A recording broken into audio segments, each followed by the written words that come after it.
Assalamualaikum warahmatullahi wabarakatuh. Perkenalkan, nama saya Sasa Piato, NIM S19181, kelas S19D, Prodi Sarjana Keperawatan, Fakultas Ilmu Kesehatan, Universitas Kusuma Husada Surakarta. Di video kali ini saya akan mempraktekkan tentang pendidikan kesehatan terhadap remaja.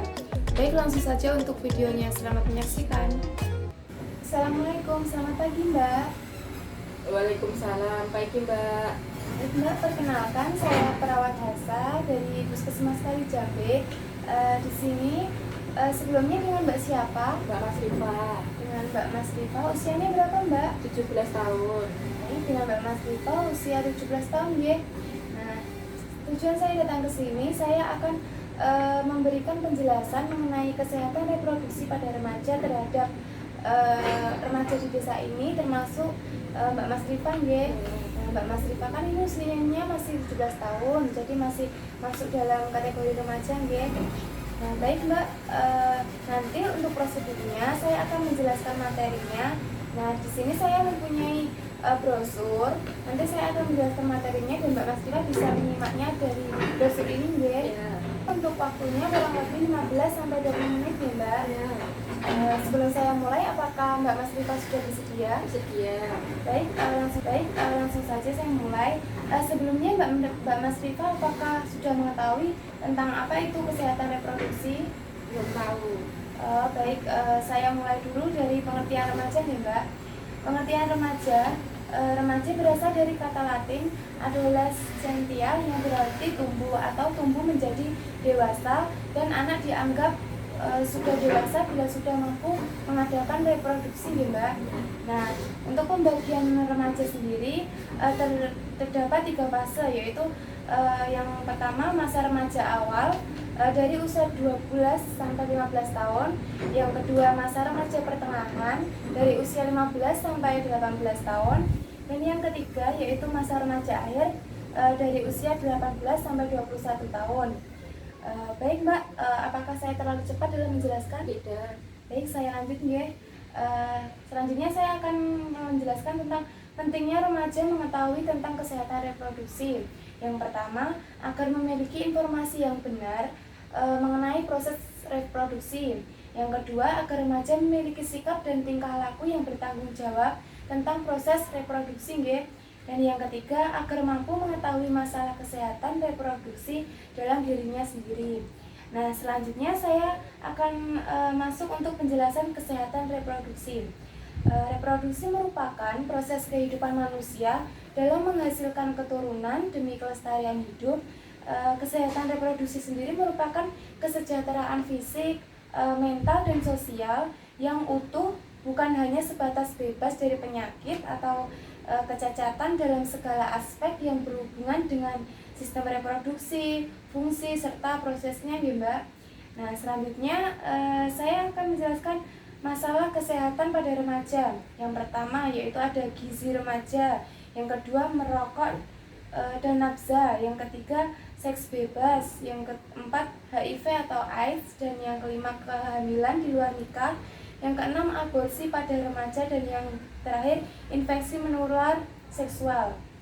Nah, dari masalah kesehatan remaja tersebut ada penyebab yang menyebabkan masalah pada kesehatan remaja. Yang pertama, kurangnya pengetahuan dan keterampilan sikap dan perilaku. Yang kedua, kurang kepedulian orang tua, masyarakat, dan pemerintah. Dan yang ketiga, belum optimalnya pelayanan kesehatan remaja. Baik Mbak, saya lanjutkan ya.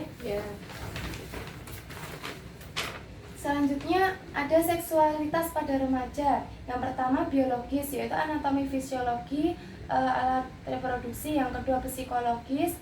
Yang ketiga sosial. Yang keempat kultural, moral, dan agama. Dan yang kelima perilaku sosial. Selanjutnya ada dimensi pribadi dalam seksualitas. Yang pertama harga diri. Maksudnya positif, maka mampu memelihara seksualitas sesuai dengan norma.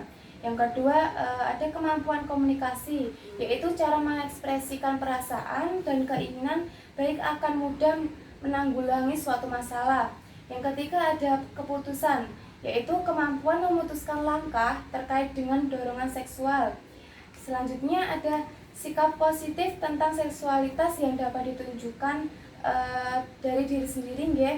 Nah, selanjutnya yaitu ada yang pertama menempatkan seks sesuai dengan fungsi dan tujuannya. Yang kedua, tidak berpikir seks jijik dan jorok. Dan yang ketiga, tidak dijadikan candaan dan obrolan bebas. Yang keempat, mengikuti norma dan kaidah sesuai tuntunan agama.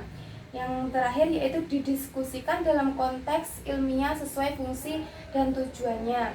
Nah, dari penjelasan tadi ada dampak kehamilan dari remaja nih, Mbak. Yang pertama yaitu aborsi yang tidak aman. Yang kedua, infeksi dan gangguan tumbuh kembang pada bayi. Yang ketiga yaitu kematian pada ibu. Nah, dari dampak kehamilan remaja tadi ada penanggulangan yang dapat dilakukan untuk pada kehamilan remaja. Yang pertama, tidak melakukan seks pranikah. Yang kedua, lakukan hal yang positif. Yang ketiga, hindari kegiatan yang mengarah pada tindakan seks. Dan yang terakhir, dekatkan diri pada Tuhan, nggih. Nah, baik Mbak, dari materi yang saya jelaskan tadi, apakah Mbak sudah paham? Sudah. Apakah ada pertanyaan, Mbak? Belum ada. Baik, apabila dari Mbak Mas Rifa belum ada pertanyaan, saya mohon izin untuk memberikan pertanyaan, nggih, Mbak. Iya. Dari materi yang saya sampaikan tadi, tolong bisa disebutkan dari pembagian remaja itu ada berapa nih, Mbak? Ada 3. Apa saja? Ada awal, pertengahan, sama akhir. Baik, untuk masa remaja awal dari usia berapa, Mbak? Remaja awal itu 12 sampai 15 tahun. Masa remaja pertengahan? Kalau pertengahan itu 15 sampai 18 tahun. Dan untuk remaja akhir? Remaja akhir 18 sampai 21 tahun, Mbak. Baik, Mbak Mas Rifa sudah paham, nggih? Iya. Nah, saya sudah selesai dalam memberikan materi terhadap Mbak Mas Rifa. Saya mohon maaf apabila tadi ada kesalahan dalam saya menyampaikan materi. Terima kasih untuk kerjasamanya. Mbak Mas Rifa sangat baik sekali dalam menyimak materinya, dan terima kasih untuk waktunya hari ini. Saya mohon pamit. Wassalamualaikum. Waalaikumsalam. Sekian video dari saya, kurang lebihnya saya mohon maaf. Wassalamualaikum warahmatullahi wabarakatuh.